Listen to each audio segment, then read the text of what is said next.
Oke, hello everyone. Kita sudah masuk ke video pembahasan lagi, khususnya untuk soal-soal TOEIC grammar. Kemudian saya ada 3 soal lagi hari ini, dan untuk kalian yang ingin belajar grammar, bisa cek video sebelum ini, ada juga 3 soal yang sudah dibahas. Gitu. Ya, kita mulai dari soal yang pertama.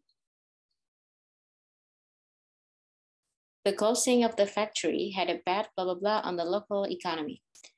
A, effect, B, affect, C, deflect, and D, perfect. Oke, silakan bisa di-post videonya dan coba dijawab.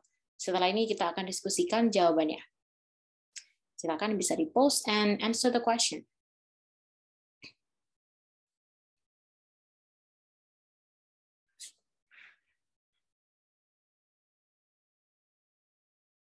Oke, sudah dijawab ya. Kita akan bahas.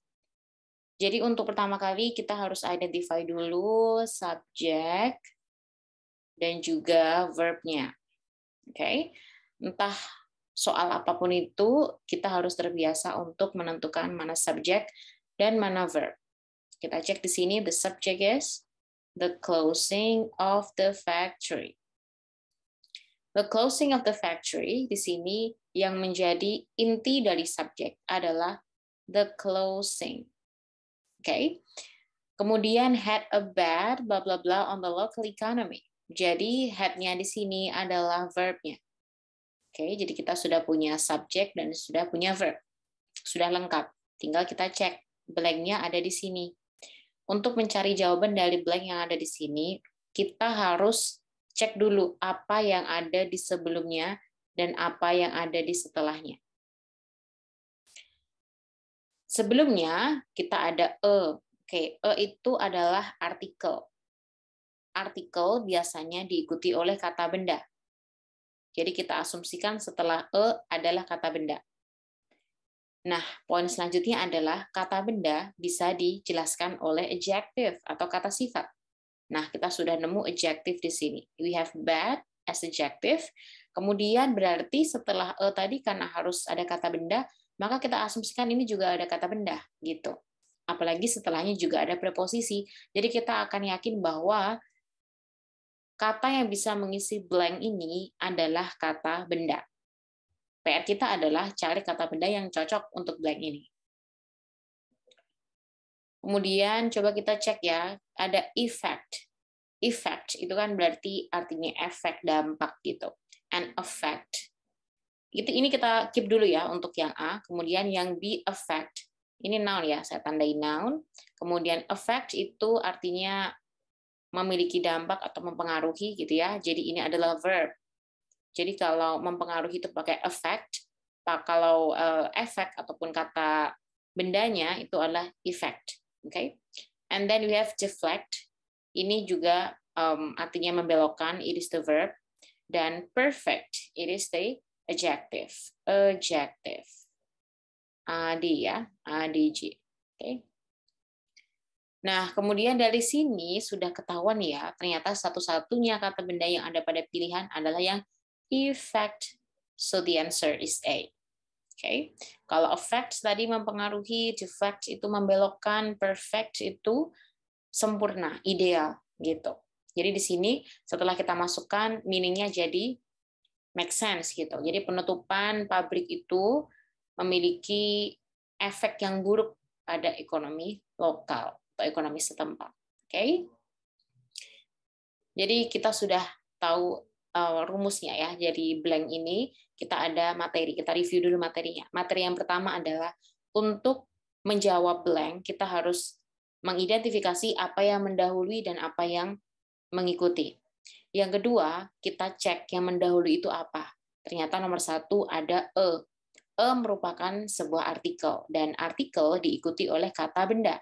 Ternyata kita belum menemukan kata benda di sini. Kita malah menemukan bad, yaitu adjective. And then we remember that adjective can modify the noun.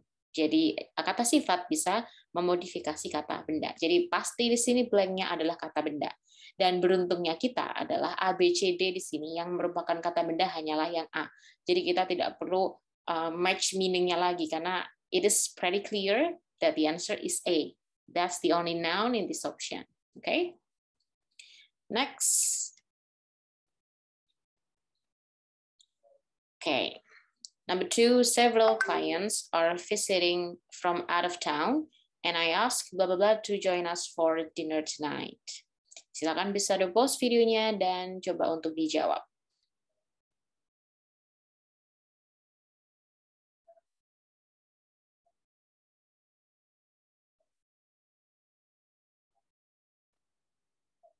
Oke, kita mulai untuk berdiskusi. Di sini ada several clients. Nah, seperti biasa, kita harus cek subject and verb-nya. Pastikan sebuah kalimat itu sudah memiliki subject and verb. Kalimat yang tidak punya subject berarti bukan kalimat namanya. Kalimat yang tidak punya verb berarti ya namanya bukan kalimat ya. Jadi kita tidak bisa menyebutkan dia sebagai kalimat gitu.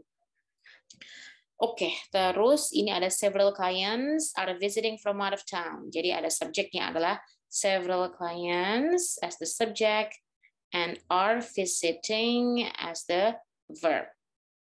Oke. Kemudian ternyata pas kita agak mundur ternyata ketemu sama conjunction and. Ya, berarti menghubungkan sesuatu nih karena ada konjungsi and. Ternyata ada I sebagai subject and ask sebagai verb. Berarti ada subject, verb, ada conjunction and, lalu diikuti lagi subject and verb. This one is the verb ya. It is V not you. Kemudian kita tinggal cek di sini. Kira-kira yang mengisi ini apa ya? Seperti biasa, kita cek dulu nih di blank ini apa yang mendahului dan apa yang mengikuti. Oke, ada ask, ada verb. Verb di sini kita perlu kata bendanya atau kita perlu objeknya gitu ya. Kita perlu objek. Lalu objeknya siapa yang di sini? Kita cek dari awal. Several clients are visiting from out of town and I ask. Berarti yang diminta adalah ya several clients gitu, ya kan? Saya meminta si klien-klien itu untuk bergabung dengan kita pada makan malam ini gitu ya. Berarti kita cek di sini several clients berarti apa ya? Apakah it? Kita cek one by one, ternyata bukan. It itu untuk singular noun dan biasanya adalah benda mati, hewan gitu. Jadi kita tidak bisa jawab yang it. Kemudian him. Him itu juga objective pronoun tapi untuk dia laki-laki. Padahal di sini tertulis dengan jelas bahwa yang diminta itu adalah several clients. Ada clients, ada S-nya lagi ya. That indicates the plural noun, berarti ada lebih dari satu gitu. Jadi him tidak mungkin. Sekarang ada they. Oke, they itu banyak. Nah, them juga banyak, berarti yang mana? They itu untuk subjek. Jadi misalnya they visit us. Itu berarti subjeknya they. Kalau them itu untuk objek. Nah, ini yang kita cari. Kita sedang mencari objek untuk kata kerja ask. Jadi, I asked them to join us for dinner tonight. So, the answer is D. Karena them di sini refers to several clients. Okay. Next number. You can pause the video and answer the question.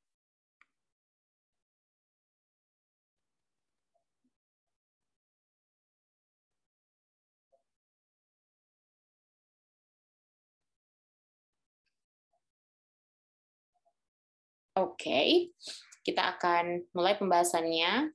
One of the most important characteristic of a good manager is that she takes blah blah blah for her own mistakes. Jadi di sini kita coba cek one of the most important characteristics. Jadi salah satu dari karakteristik yang paling penting dari seorang manajer yang bagus, manajer yang baik gitu ya. Of a good manager is. Nah, ini ada verb-nya. Oke, ada verb-nya. Di sini verb itu refers ke one-nya. Ya, masih jauh ya. One, this one. Oke. Dia tidak refers to this characteristics. Dia tidak refer to manager. Ya, kalau karakteristik ya berarti harus plural dong, berarti harusnya are. Maka dia tidak mewakili si karakteristik. Dan dia juga tidak mewakili si of a good manager. Dia mewakili si one ini. Ya, meskipun one ini ya one of the most important characteristics, tapi dalam hal ini Is mewakili one-nya. Satu ya, salah satu gitu. Kemudian is that she takes. Oke, ternyata ada klausal lagi di sini. We have she as the subject and takes as the verb. Oke, she takes blah blah for her own mistakes. Nah, ada blank ya. Sebelumnya ada verb. Setelahnya ada preposition. Oke, jadi di sini mau butuh apa nih? Di sini kita bisa cek, ini mirip dengan nomor 1 dan nomor 2. Kalau yang nomor 1 itu kan setelahnya ada preposisi. Nah, ini juga setelahnya ada preposisi. Terus yang nomor 2 sebelumnya ada verb, ini juga sebelumnya ada verb. Berarti belajar dari situ kita harus cek. Kayaknya ini isinya adalah objek, karena she takes, ya, dia mengambil apa maksudnya, mengemban apa maksudnya. Berarti kan kita perlu objek di sini. Nah, objek kita cari yang kata benda, ya kan? Objeknya kata benda, for sure. Nah, kita tinggal cari kata benda yang tepat apa. Contoh ada a response. Response berarti ya reaksi, kemudian ya reaksi dari orang begitu. And responsible, nah response itu noun. Kemudian responsible itu adjective. Kemudian responsibly itu adverb. Kita identify dulu ya. Kemudian responsibility, it is the noun. Response, di sini ada takes. Mungkin ya, kan kita perlu kata benda. Maka response bisa aja ya sebagai kata benda. Kalau be adjective, no. Responsible ini tidak bisa kita jawab, jadi kita coret aja dari sekarang karena kita tidak butuh adjective. Kita butuhnya kata benda. Responsibly ini ada adverb.